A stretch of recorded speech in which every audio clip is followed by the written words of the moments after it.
This episode is sponsored by The Path, the coach-guided membership designed to help you make alcohol small and irrelevant in your life by removing your true desire to grab that next drink.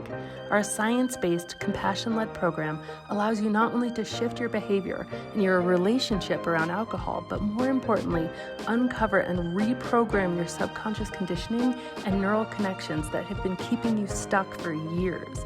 With daily live breakthrough coaching, an intimate and supportive community, regular peer-to-peer connection calls, and a complete vault of resources, this is where your path to total freedom and effortless enjoyment of your new way of life begins. Join us at nakedmindpath.com. Hi, this is Annie Grace at this Naked Mind podcast, and I'm here with Jeanne. How are you? I'm well, Annie. Thanks for having me on. How are you? Oh, I'm good. So good to be here with you. So why don't you sort of walk us back to the very beginning for you? Where did your journey with alcohol begin? Oh, wow. So in my 20s, I was living in Miami and I started casual, party drinking. I was single. I was spending most of my weekends in nightclubs with my girlfriends.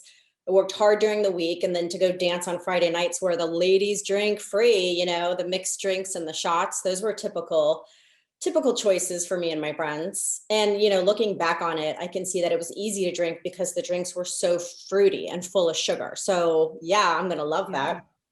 And, I would get like an occasional hangover here or there, but it was just like a nuisance. I would still go to work the next day, reeking like alcohol. But I would just maybe pop a Motrin for the pain, of the headache, or maybe take some NoDoz to stay awake for my shift. But I managed pretty easy. And then I'd say in my 30s, drinking became more regular and it slipped into the week with dinner, a glass or a bottle of wine. And then I can't forget the day drinking that was added on the weekends. And that was super rough because day drinking just made me want to sleep and take a nap. And the people around me, they didn't necessarily nap. They just kept pushing through it. And so, but I had to go nap and sleep it off. So day drinking was totally rough. I could not hang with that. And it was just, alcohol was everywhere for every situation, whether it was a baby's birthday, a funeral, you name it, just at the beach, on the boat, it was everywhere. And none of us ever questioned if we were drinking. It was, what are we drinking? Mm-hmm. And we idolized it. We made it something very important. Like it was like the main event and had to be in every situation. I can relate to that completely. Yeah. And then I would, think about here and there, oh, maybe I should back off, but then nobody around me was backing off, or at least I couldn't tell anyone backing off.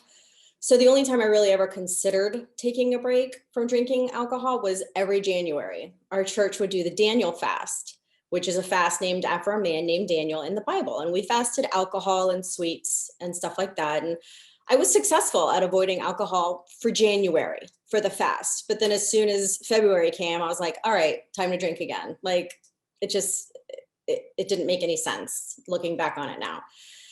But then I began to notice like what I like to call the 3 a.m. wake up call. Did you ever get that?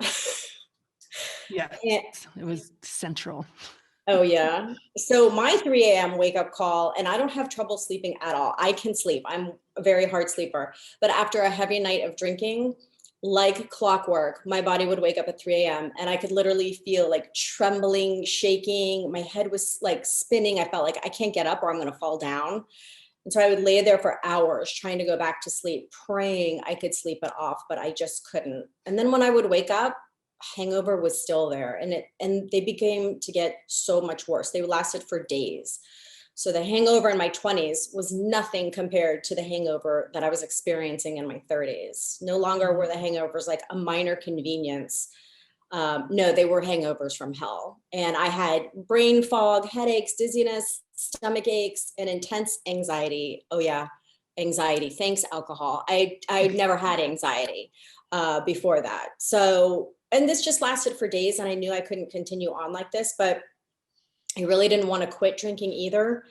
And I wanted to believe that I could drink maybe one drink and just stop, but I couldn't. And so I remember one day I asked a good friend how she quit, because that was one of my drinking partners, but she still lived in Miami and I don't live there anymore.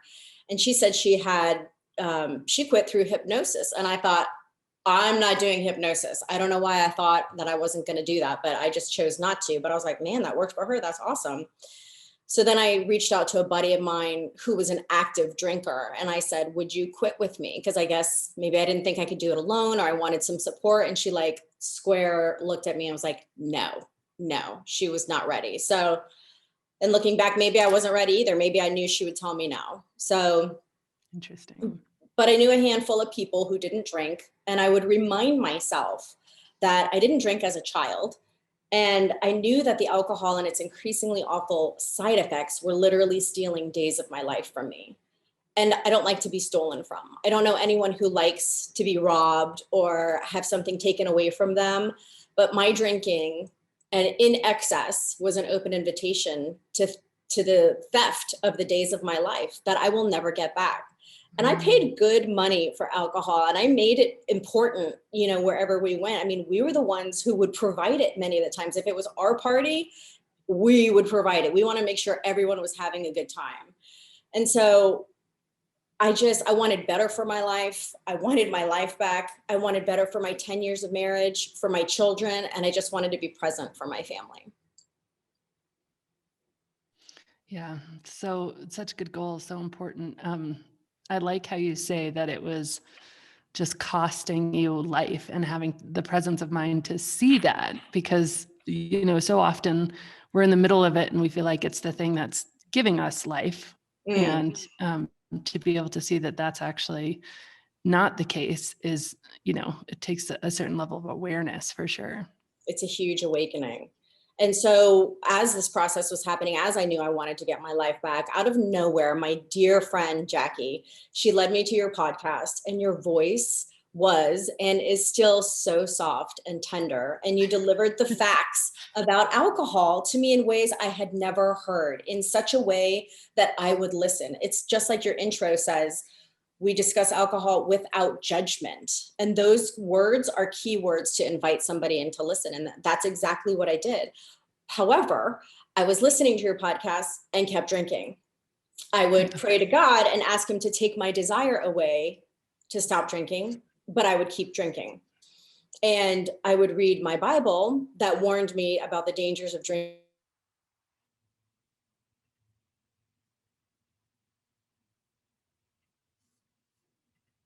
I just want to read them to you. I took some notes so I would remember them. But 1 Thessalonians 5:6 says, let us not sleep as others do, but let us keep awake and be sober. This was me. I couldn't stay awake because I wasn't sober. I needed to sleep it off. That was ruining my day. Proverbs 21 says, wine is a mocker, strong drink a brawler. Whoever is led astray by it is not wise. That was me. I made really dumb, unwise choices while I was drinking.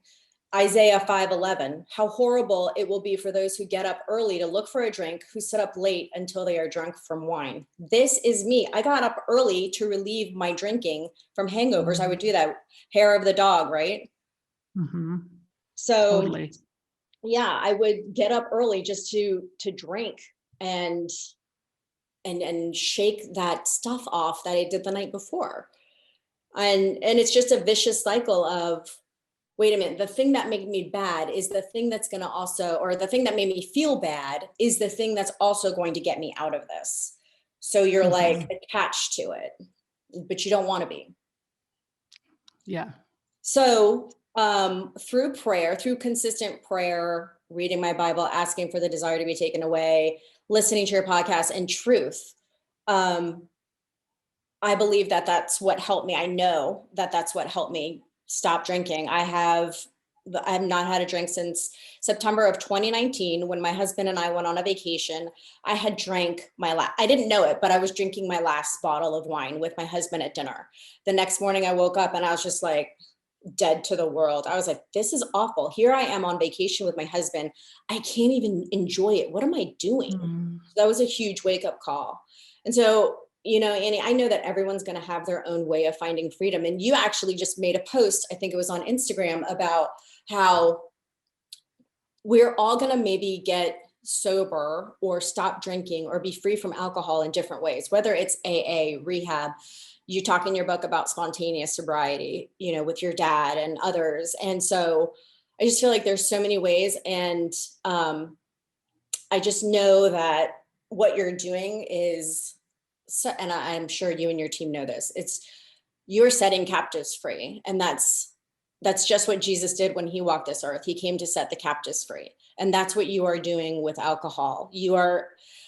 People don't know, but we're being captive and we're slaves to the idea that alcohol is good for us. And there's a part in your book, and I can't quote it because I couldn't find it, but you talk about how we victimize people and we tell them, oh, you are an addict or you can't be free from alcohol. But yet on the side, we're protecting the alcohol, but we're not protecting the person. But I feel like what you're doing is with your whole This Naked Mind concept is you're actually devaluing and disempowering the alcohol and empowering the person and really putting value on the person, which society doesn't do. We don't value people. We value things and what things can do for us and what people can do for us. So I love what you're doing. And I'm fully convinced that what the Bible says about being sober is true. I'm also fully convinced that what you teach about alcohol is true. And when we know the truth about something, it gives us the freedom and the ability to live beyond our feelings about what we think may or may not be true. And there's way more power in the truth than what's in our feelings. So I have you to thank so much for helping me to live in freedom every day without alcohol. So thank you. That's so great. Thanks, Jeannie. So just to unpack some of the things that you said that I think are so true, just to talk a little bit about that.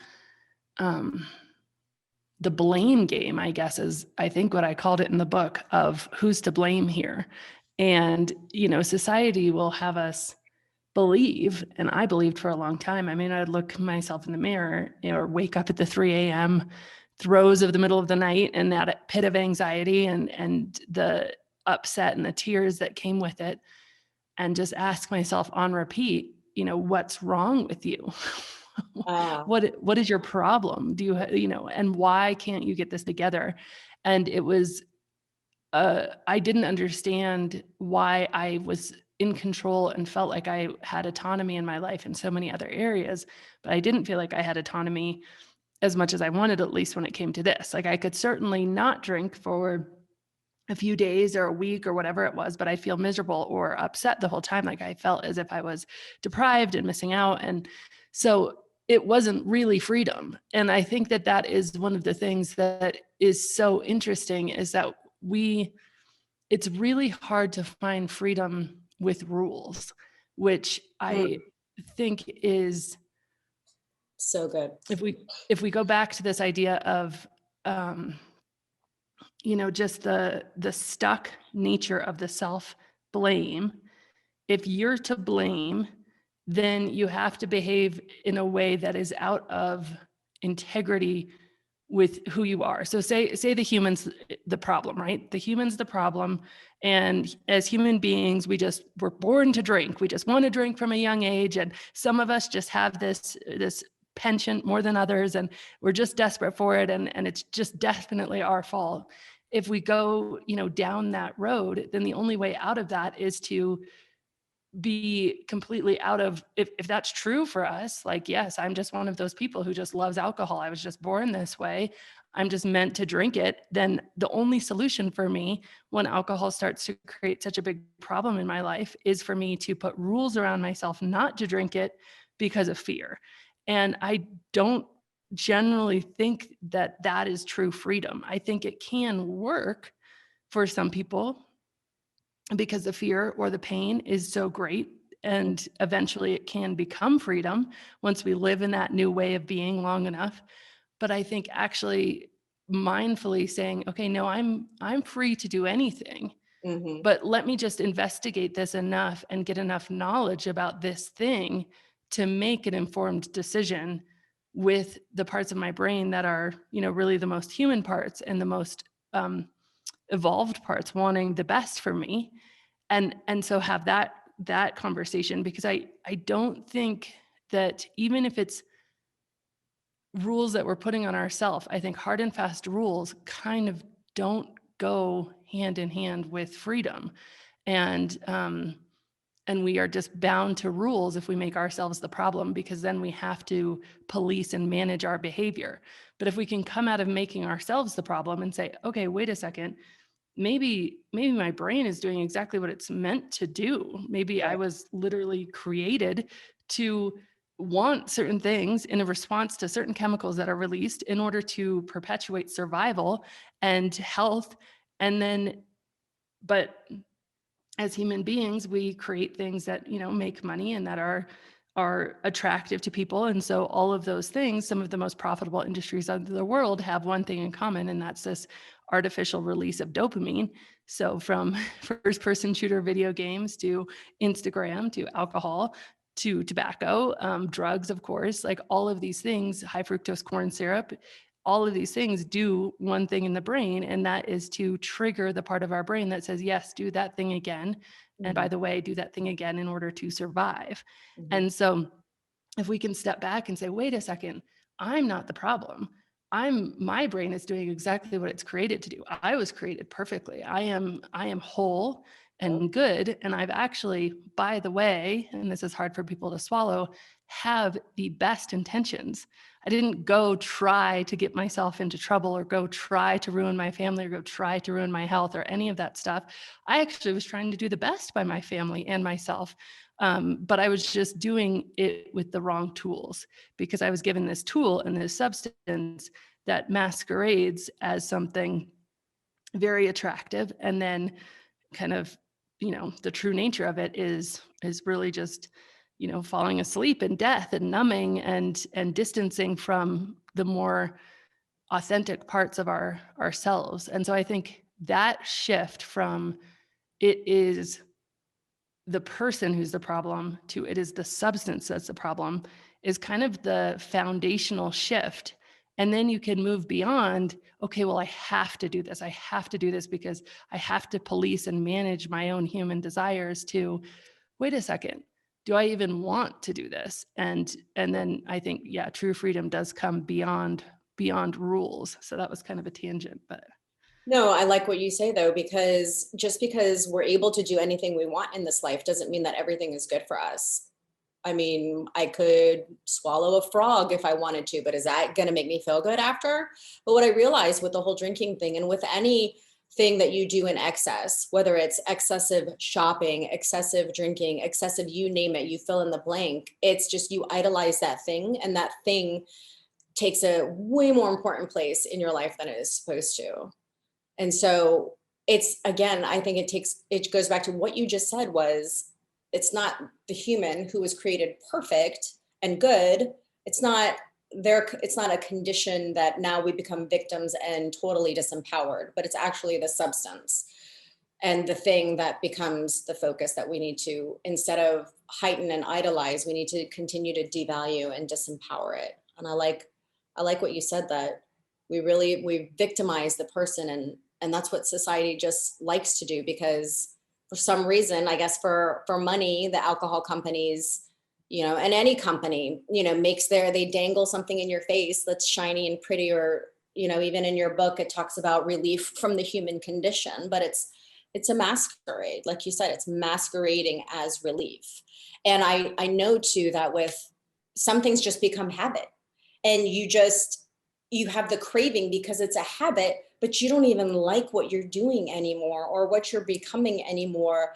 And like you said, losing your authenticity, who you were created to be. It's a total identity theft, right? And so I appreciate what you've done about just bringing this great news to the public, and just the truth. And I love how you just do it in a non-judgmental way, and all the resources that you're providing. Like, it's absolutely essential to help people live in freedom. I love that. Thank you so much. You're I welcome. um I have a question for you. And based Uh-oh. on, your background and your knowledge of the Bible, I'm curious about this. It's a question that gets posed to me a lot. And so if I'm catching you off guard and you don't have an answer, that's okay too. Okay. Don't feel pressure. But Okay. it's just popping into my head because I probably get this question. So just to give you an idea, we get 3,000 or 4,000 emails a week right now, which is just crazy. So, but I get this question definitely a few times a week. And it's just from people who cannot reconcile that in the Bible, Jesus's first miracle was to turn water into wine with my work. And they're like, well, wait, like what gives? How can this, So and they throw also the old Italian grandmothers who drink wine their whole lives. Like, how can that be wrong? How can this be wrong? And I have my own thoughts, of course, but I'd love to hear your perspective. well, I'd like to ask you, how are you responding to them now, if you are at all? Well, I will be happy to tell you, but I don't want to color your opinion. So I want to hear Okay. you. I want you to answer first. So I believe that Jesus, when he came to this earth, he had to walk in the culture of the time. He had to, they mocked him because they said, oh, he drinks and eats with sinners. Like people, again, Jesus came to set the captives free. And the Pharisees and the priests at the time were like, oh, Jesus is coming and he's sitting with the worst of the worst. He's hanging out with the lepers and the alcoholics and the prostitutes. And it was like, well, where do you want him to go? And even Jesus says, like, I'm not here for the well. I'm here for the sick. And by the way, you Pharisees, you're sick too, but I'll get with you later. Like, I need to come and heal these people who need me the most. They need to touch me. I need to touch them. I need to be in their hearts. So to that, what I would say is, wine, obviously, I mean, there's so many scriptures about wine and new wineskins and the vineyards and the fruit. And there's even scripture that Jesus says, I am the vine and you're the branches. So for me, I would say that are you still there? Yeah, I'm still here. Because I lost you. I lost your face. I lost your pretty face. Funny. So I believe it was culture. I don't believe he even wanted to perform any miracles, but his mom, because he even told his mom, because his mom was like, come on, Jesus, do something. The wine has run out. And he's like, Mom, it's not my time yet. And so she says to him, she says to the servants that were there, do whatever he tells you to do. And so he said, put water in these barrels and I will turn it into wine. And they said, oh, you save the best wine for last. Usually people save the worst wine for last after everyone's all drunk. And I'm sorry, I'm just trying to get you back. So I think that he did it out of respect for his mom and for being at a function where it was just the sign of the times. And I don't think he wanted to come out and preach, alcohol is bad for you, I'm not going to do this. But I think he did it just to show his power in the world that he was living in. And honestly, I don't even know if he drank that, because it doesn't even say anywhere where he drank it. And I don't think it makes no difference to me. And this is actually something I want to ask you about too, is I know you mentioned in your book that alcohol is the same thing as gasoline that we put in our vehicles, right? Or did I read that right? Yep. No, that's okay. Right. Well, what about wine and beer? Like to me, wine is a fermented grape. But I think it has the same effects as maybe alcohol and beer.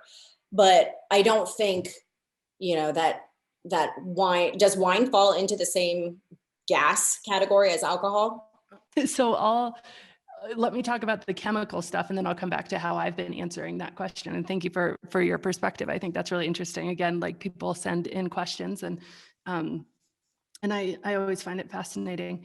So chemically, alcohol, hard alcohol, wine, beer, what happens in the fermentation process is the chemical compound created in the fermentation process is ethanol. And ethanol is the same chemical compound that runs, you can have ethanol-free gasoline, but there's also ethanol-heavy gasoline, and ethanol is the compound that gets you drunk in wine. And so there is in any alcohol, it's the same chemical. So even though it's distilled differently, because even hard alcohol is made from things like potatoes or barley, or, you can really make alcohol from anything that you're going to ferment for long enough. So, but it is the same actual, like the little letters, the C plus H plus whatever, it's the same. And that's the chemical compound that is created through the fermentation process. So it is all ethanol, which is interesting.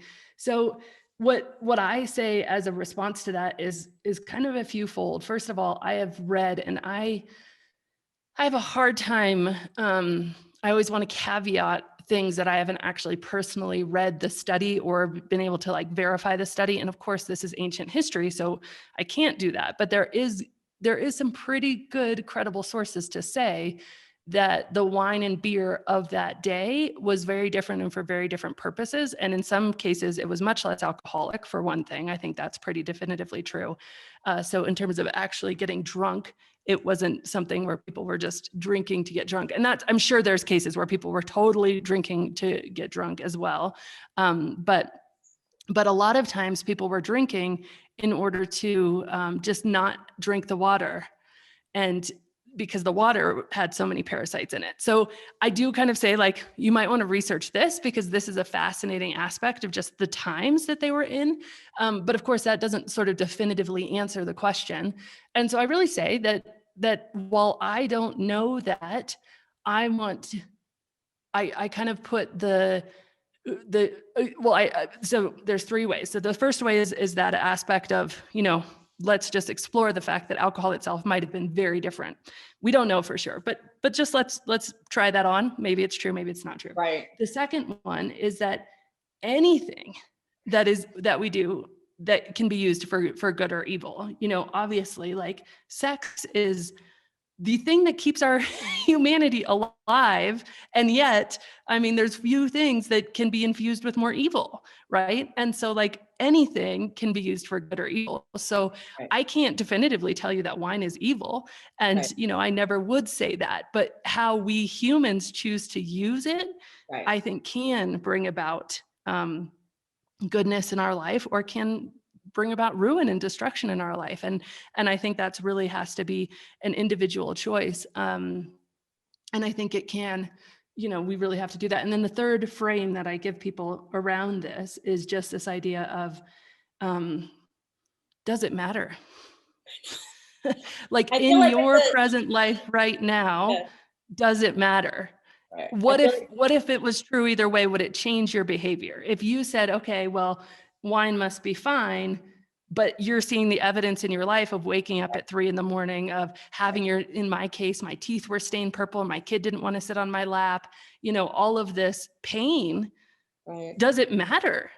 Like at the end of the day, I'm not going to know, you're not going to know. So you have to decide what's right for you. And I think that's kind of how I give it, because I didn't, I don't have a lot of the, it's totally knowledge. A question coming from, I think it goes back to people want rules, and people want to say, well, if Jesus did it, then I should be able to do it. And it's like, well, maybe you just can't, like you're saying, check your circumstances. How are you feeling when you're doing it? Like there's people who can't eat dairy or consume dairy. Well, there's people that, shouldn't be consuming alcohol. And that's probably everyone on this earth, if it's truly gasoline that we put in our tanks. But I totally agree with what you're saying.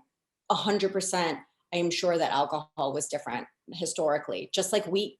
They keep telling us the wheat of today is not like the wheat of our ancestors. So now we can't eat, wheat except, or consume it in moderation or in minimal. Well, I mean, even things like poppies, right? Like the medicine, the opioids that came from actually before it was mass produced or chemically engineered, it was helpful.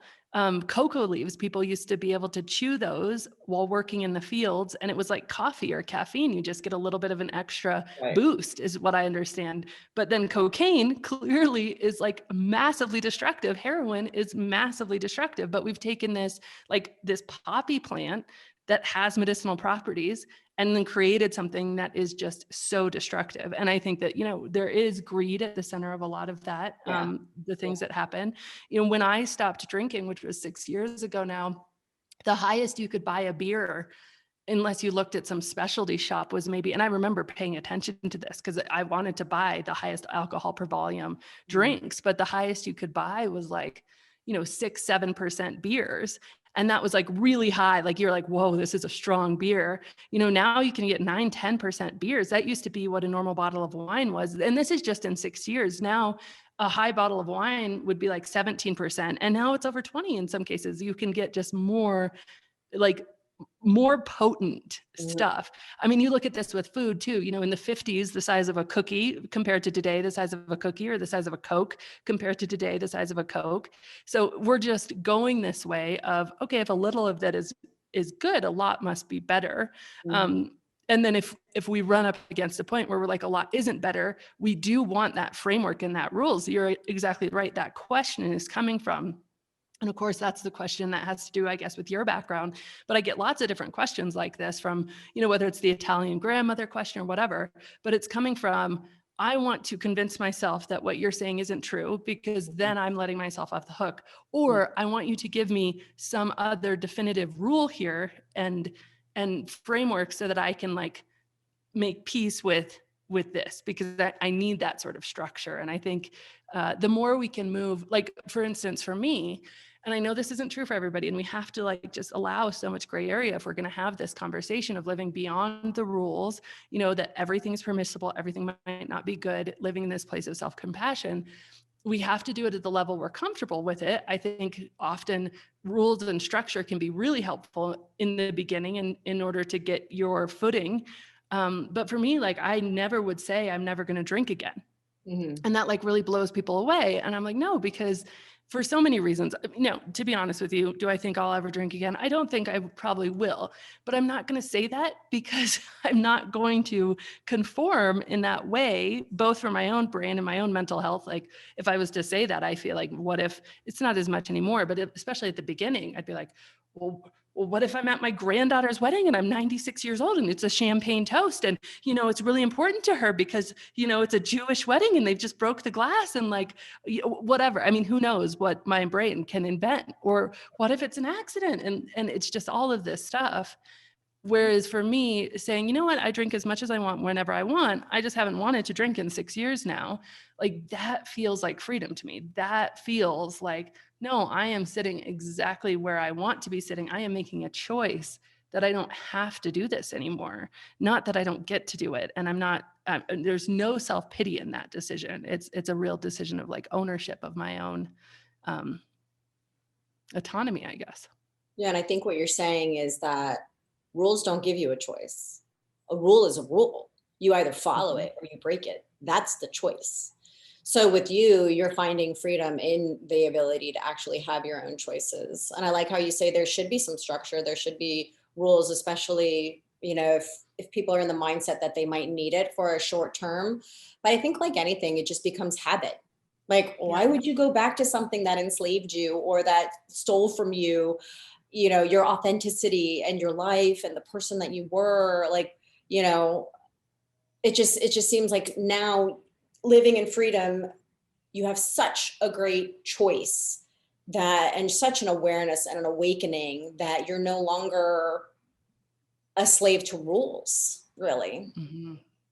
Yeah. And I can't imagine how many questions you get. And those are really good questions. But a lot of our questions are to justify our actions or because we're afraid. Like me going back to my girlfriend and asking her, how did you quit? Oh, I'm not doing hypnosis. And then my friend, will you quit with me? No, I'm not quitting with you. Okay, well, I guess I can't do it because nobody will quit with me. Poor Jeannie, poor me. Like I can't do it, but I had enough of my life stolen that I was like, there's no way I can continue down this path, not with alcohol. So, yeah, I think it's true. I think rules give us a sense of safety that we feel like we need. But I do think that freedom, is when we can get beyond them and create what I would say, and it's just very nuanced and there's a lot of questions because there's a lot of gray, but I would say what are sort of guiding principles where it takes it to where I know that this is authentic for me. And so it's not a rule, meaning like I can never do it again, but it's a principle that I want to live awake to all of my emotions. That's something that's really important to me. Now, it's not a rule saying like, okay, I'm going to be in trouble or there's going to be some punitive, repercussions. Should I don't know, I can't even think of a good example, go get drunk and like tune out life or whatever for a week. But the principle is, because I know I authentically want to live awake to all of my emotions, then even if that rule was broken, I would come back to my principle. Whereas often if we put rules and we hold rules as the end all be all, then when we break the rules, everything falls apart and we don't have the principle. Like, why did I make that rule in the first place? Why did I have that constraint on my life? Because I do think there's freedom and constraint, but I believe it's best applied from a place of like, and actually at the end of my second book, The Alcohol Experiment, we talk about principles in a way of non-negotiables. So what are the things that I am unwilling to bend or compromise on for the sake of this substance in a glass? But it's not in a sense that if you break this, everything's wrong in life. It's more in a sense that, okay, if you break this, it's a time to get really curious as to why and start to really dig in. And it's very nuanced. It's not, I was actually just recently interviewed on the 10% Happier podcast and with Dan Harris. And I just felt like I did not do a very good job explaining this, because he kept coming. I mean, he's an investigative journalist, right? Nightline. And he kept just coming at me from all of these different, very logical ways. And I'm like, oh my gosh, this is just very, like, there's a very narrow way here. And it's not in the black and white rules. And it's also not in the total, like, live and let live freedom. It's kind of in this narrow individual, fully empowered, awake, conscious of all my decisions way. And it's not easy all the time, but it is really, I think free. So anyway, I think it's hard to discuss, but fun to talk about. Well, what I like what you said is about staying curious about our emotions, because I think when we lose our wonder, kids they ask a ton of questions and they're in wonder and awe about everything. And they have a million questions. Why? I think as we get older, we stop questioning and we just do. And so what we're doing, we don't question it anymore. We reach for the alcohol, or we reach for the chocolate, or we reach for the expensive thing we're going to put on our credit card, because we're not thinking of, well, how am I going to feel like after this? Because what happens is right before we do, we take on the substance, let's say, or we perform the habit that we've created, we don't feel too bad about it or maybe we don't feel anything about it at all, because it's just a habit. It's just natural. We just reach for the thing, whatever the thing is. But then on the other side of that, it's huge. It's disaster. It's the shame game. So it's minimized on the front end, and then it's exaggerated on the back end, so that when we're, and I think that's when we start making those rules, is when it's exaggerated and we're feeling shame and guilt. We need the rule so that Jeannie doesn't come back and try to minimize it, because it's not minimal on this side. We just rationalize it and we ask these questions to justify it. But what you were saying about being awake to your emotions, a lot of us are uncomfortable in our emotions, hence how marketers are able to market us anything, whether it's alcohol or a new pair of shoes or whatever.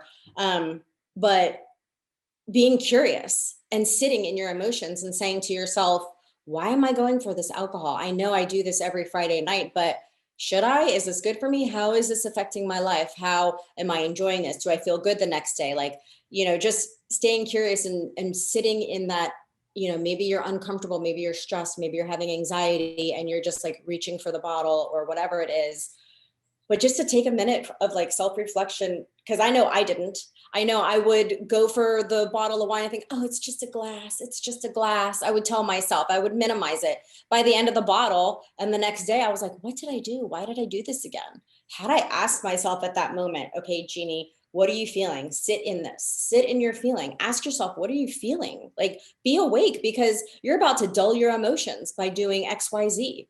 You're about to go bye-bye, about to go night-night. Like, you're going to check out, depending on how much you drink or how much you do excessive whatever. So I think you're right about just be curious and stay stay awake to your emotions. It's okay to be uncomfortable. And we just don't want to be uncomfortable anymore. It's not comfortable to be uncomfortable. It's so Right. convenient to want to be comfortable and reach for the things that are conveniently in front of us, or that are conveniently in our thinking patterns and our habit patterns. And, I love what I was taught a couple years ago, was to think about what you're thinking about. What are you thinking Yeah. about? What is causing you to reach for this? So Mm-hmm. Yeah, I really like that. And I think that rules are very much, especially how you described them, of like, okay, I know this is making me feel bad, so I'm going to put rules around this. I think they're a huge tool in the early days, right? That was literally my tool, was I'm going to create a rule for myself that there's no drinking until Friday night, or there's, when I couldn't keep that one, no drinking until Thursday night. I think where it goes off the rails is when we break the rule, we blame ourselves more, and we get stuck in the cycle of blame and shame. Instead of breaking the rule should, I believe, create just this huge sense of curiosity. Well, yeah, why couldn't I keep that? Why was it so hard for me to say no to that third glass of wine? Why was it so hard for me not to drink? What else is going on? And I think that opens the door to, the conversation in general. I like that. So instead of shaming yourself after you break your own rule, or maybe a rule that someone you've agreed upon, maybe someone in your life has brought up to you, hey, this is a problem. We need to create some boundaries or some expectations. And instead of shaming that person goes into like a self-reflection and journals and decides, is this the way I want to keep feeling? But again, I just love how you disempower and you devalue alcohol, and you empower and you value people. There's something that is just uncommon in our society. So I love what you're doing. That's awesome. Needless to say. Thank you. So I know you have a podcast. Do you want to talk a little bit about that? Sure. Thanks for the opportunity. It's the Say So with Jeanne podcast. And I basically interview people that have gotten a second chance at life. Their life has been redeemed and they have found freedom, kind of like what we're doing here right now. So I thank you for letting me share that little snippet. I've been doing it for about a year now, and I couldn't be happier. I love podcasting. That's so great. And then if you were going to go back in time and talk to Jeanne of before, who felt really stuck in this, and tell her about what life is like now, what would you say? Oh my gosh, girl, just do it. Just do it. Like, I feel like sometimes the hardest step is the first one, and that we get, especially me, I'm a thinker. I love to investigate, analyze, think something. It's called paralysis of analysis. So I just do nothing because I'm still in my thoughts and I don't have a plan. But, we don't always need a plan. We just sometimes need step one, so I would just say there's so much freedom on the other side of this, and that you can do it, and that your life is worth it. Yeah, I love that. So good. Well, thank you so much. It's been so much fun to chat. Thank you, Annie. Thanks for this opportunity.